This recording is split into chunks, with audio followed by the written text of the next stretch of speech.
Hi guys, we're continuing with my Christopher Nolan series in lead up to Tenet, which is coming out very soon. Today's review is going to be on Interstellar. Interstellar is about a team of explorers who travel through a wormhole in space in an attempt to ensure humanity's survival. This movie, of course, being based quite a few years in the future. Does it follow the trend of most Christopher Nolan movies, and is it any good? Let's go and find out.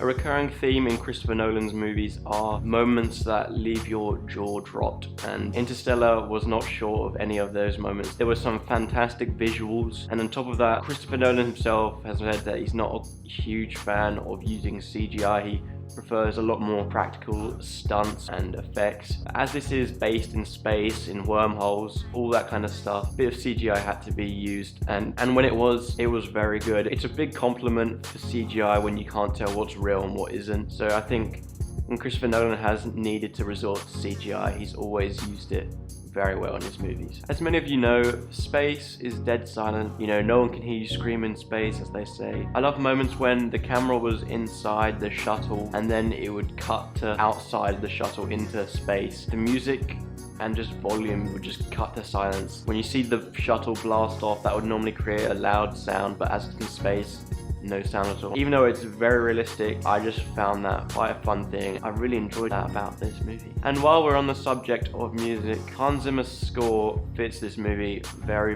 well. There's this edge of creepiness as our antagonists don't exactly know 100% what they're going into, as it's the mystery of space, the mystery of a wormhole. So there's always this like creepiness or mystery about what's going to happen, and it just mixed very well with the space environment. Prior to this movie, I had only seen Matthew McConaughey in The Wolf of Wall Street and Reign of Fire, so I'm not too experienced with his acting performances. Being in the spotlight in a Christopher Nolan movie, he really got to flex his acting muscles. He gave a truly great performance, one of the greater performances in any Christopher Nolan movie. Also, praise has to be given to Mackenzie Foy, who plays Murph as a child. Not too often do you see a child in a supporting role give a great performance, but she did here, and the relationship between Matthew McConaughey and Foy's character felt very real, and that's partially why everyone wanted McConaughey to succeed so much, is so he can be back with his daughter, as they had this real bond and some real powerful moments together. The story itself is very interesting. It's full of a lot of detail and very interesting stuff, and it is very ambitious. Perhaps Christopher Nolan's most ambitious movie yet,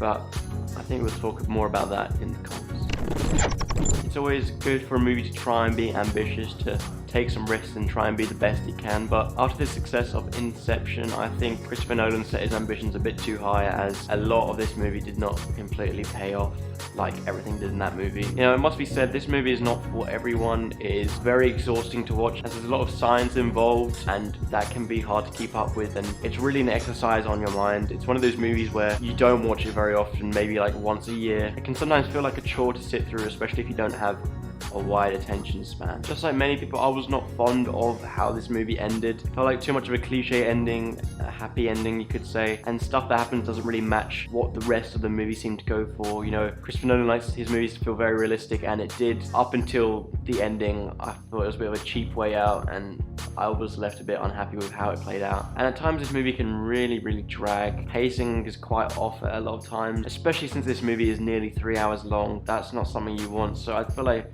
this movie stretched on for maybe 20 minutes longer than it needed to be. There was maybe a better ending, a more realistic ending that audience would have been satisfied with, that they pushed past and kept going for this ending that not many people were happy with. But with my final verdict, Christopher Nolan has set his ambitions very high once again for Interstellar, but for me it does not completely pay off and isn't as well executed as some of his other movies. Despite its miraculous visuals and special effects, Interstellar for me only gets a 7 out of 10, which still is a solid score, but Christopher Nolan fans might be disappointed with. Thank you so much for watching. I really hope you enjoyed this video. If you'd like to see my other Christopher Nolan reviews, I'll leave a clickable card right up in this corner. Please let me know in the comments what you thought of Interstellar, as a big conversation can be had with this very science-filled movie. Anyways, thank you for watching. I really hope you enjoyed, and I hope to see you in my next video.